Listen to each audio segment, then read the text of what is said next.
have this game a 2-touchdown game for New England. I think it'll be a little closer than that. Cleveland tends to play New England a little tougher than that. I think it'll come down to about a 7-point game when it's all said and done. Look for this game to be somewhere around 26-20 New England. I like it. That's a good score for Brady's first game back. Put up some points, put up some yards, kind of get into a groove against the JV Browns. Yep, exactly. And, Browns fans, sorry, you're going to be 0-5 at the end of this week. Yeah, I don't think there's any doubt about that. All right, this is a game I wouldn't have necessarily predicted to be a good game at the beginning of the season. Definitely would have thought Cincinnati would have been good, but Cincinnati-Dallas this week. What is Dak Prescott projected to do against Cincinnati's defense this weekend?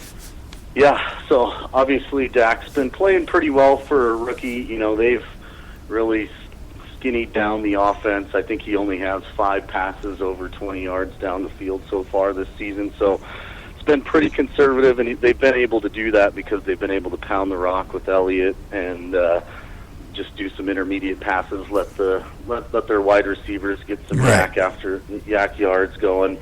But I agree, this will be the first test for Dak against a legitimate NFL top 10 defense. Cincinnati comes in at 2-2, but they've played better than that. They got beat by Denver and had an early loss.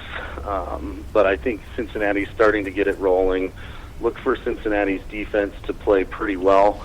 I think they're going to look to crowd the line of scrimmage and shut down the run game as best that they can. And they have enough playmakers on the defensive side of the ball, especially in the front seven, to really force Dak to pass and beat them. Mm-hmm. Personally, I've got Bengals winning this game 27-20. Our dirt cannon machine actually says Cowboys win this game 21-20 with a field goal late. Wow, okay, Cincinnati, you're just not showing up. The AI's got Dallas taking it down. Not liking the Bengals, that's for sure. and you know what, Cowboys fans, I'm going to have to break your heart a little bit on this one too. Dak Prescott will throw his first interception this week. I think he'll throw 2. Yeah, I think you're right. That's a good one. I like that. 2 interceptions for Dak against that Cincinnati defense. He'll be lucky, I think, if he gets away with just 2. They're definitely going to pressure the rookie in ways I don't think he's seen yet this season. It'll definitely come down late. Advantage kicker for Dallas. So if it comes down to a field goal, look for Dallas to have that advantage for sure. But I think some turnovers in this game, a little struggle on offense, but it should be a pretty good game to watch, that's for sure. Good. All right, well, here's a game that, it's not going to be good to watch, but I'm a Lions fan, so we'll talk about the Lions every now and then. They've got the undefeated, shockingly, Philadelphia Eagles with their rookie, Carson Wentz. Break down this game for us and tell us how bad Wentz is going to beat us up. Yeah, so I actually think the opposite of that. I think this is a trap game for the Eagles. They're coming off a bye week. They've had 10 days to prepare for the Lions offense, which is still number 9 overall in the league, even though they had a pretty poor performance against the Bears last week. But I think that also bodes well for Detroit coming into this game, meaning that they're coming off a horrible loss. I don't think many, if anyone, really had Chicago being able to play ball with Detroit last week. And so it's kind of 2 sides to that equation, really, where you got Detroit kind of coming off of a bad loss, Eagles flying high, coming in thinking their defense, currently giving up the least amount of points in the league right now. I actually think this game goes the opposite, and the Lions pull out a win, 24-17. Okay, I have to say I love to hear that. Makes me maybe think, I got Brady and Stafford on my fantasy team, so, who am I going to play this weekend? So you're giving me choices. Got to go with Brady. I think I have to, especially against the Browns. Now, here's a question. As a fan, my team's not doing good. What can Detroit expect to do looking at their remaining schedule for the rest of this season? Do we have some hope to be, respectable? Not a playoff team, obviously, or Super Bowl, but can we get respectable this season? Yeah, so I looked at the schedule for the Lions, and they actually have a pretty tough schedule. They only have 3 teams left on the remaining schedule that have a losing record so far this season. Obviously, we're only 4 games in, so you've got a lot of teams at 2-2 or whatever. Right. But they've got the Bears one more time. They've got Jacksonville. So they got a couple of potential victories, easy victories, if there is such a thing in the NFL. Right. But beyond that, they've got Vikings twice, Packers, another time. They've got a couple tough road games late in the season and in some cold weather places that they're not necessarily built for. Right. I think definitely playoffs are out of the question at this point, in my opinion. But I think they do have a shot at getting to about 500. If they got to 7-9 or 8-8, I think they've got an outside shot at that, and it starts this week. If they can get a win against Philadelphia, I think they can roll through the next 2 or 3 games and get a small streak going and see what happens later on in the season. But that's kind of where I have them finishing about 7-9. They'll get about 4 more wins. I think they'll beat the Rams when they play them here in a few weeks.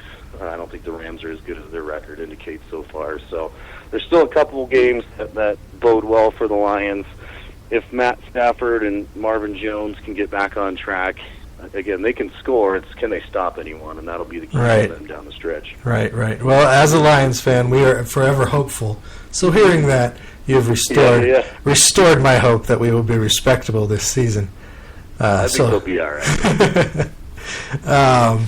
Let's do a game of the week. Give us your odds report as far as that goes. For sure, yeah. So game of the week really is the local game here. You got 3-1 Atlanta against 4-0 Denver.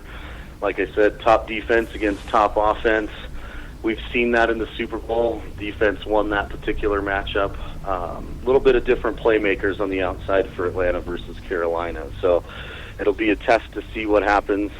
Obviously, the news with Talib, we're not sure if the league's going to do anything. I think we're supposed to hear tomorrow officially if the league's going to suspend Talib at all for his incident down in Texas during the off season. But assuming he plays and Denver's at full strength, I think this is going to definitely be the game to watch for sure of the week. I think this will have pretty much all aspects. You'll get some turnovers, you'll have some big plays, and I think it should come down to, like I said before, the last 1 or 2 possessions. I look forward to it.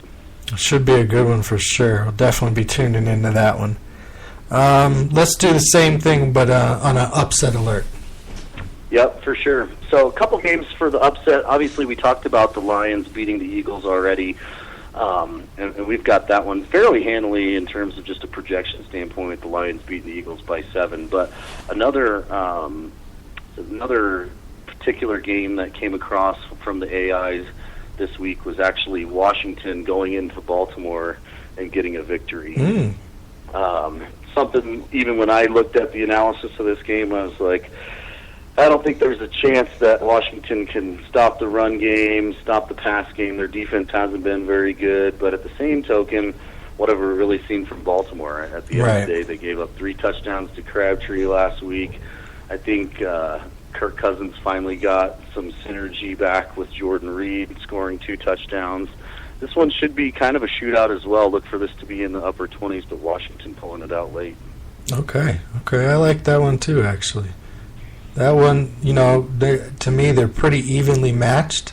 They're almost a little like opposite mirrors of each other, if that makes sense. Right. Yeah. No, that's exactly right.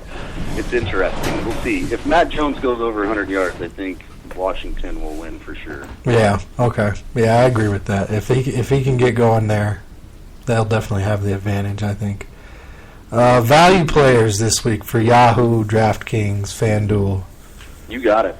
So top value play on DraftKings this week is actually Devontae Freeman for Atlanta. I mentioned before Denver's struggled a little bit against the run game. Devontae Freeman has a 72% chance of hitting a play over 40 yards in this game. Even though Denver's defense is ball hawking and they certainly can attack the QB, they are susceptible to some breakout runs. Look for Freeman to have a pretty big fantasy production game, even though it's against that vaunted Denver's defense. And he's super cheap still on DraftKings, so look for him for sure to to be a certain play for a lot of folks, especially in main contests.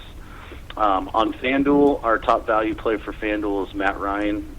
Again, comes into the league leading 27 fantasy points per game at the quarterback position.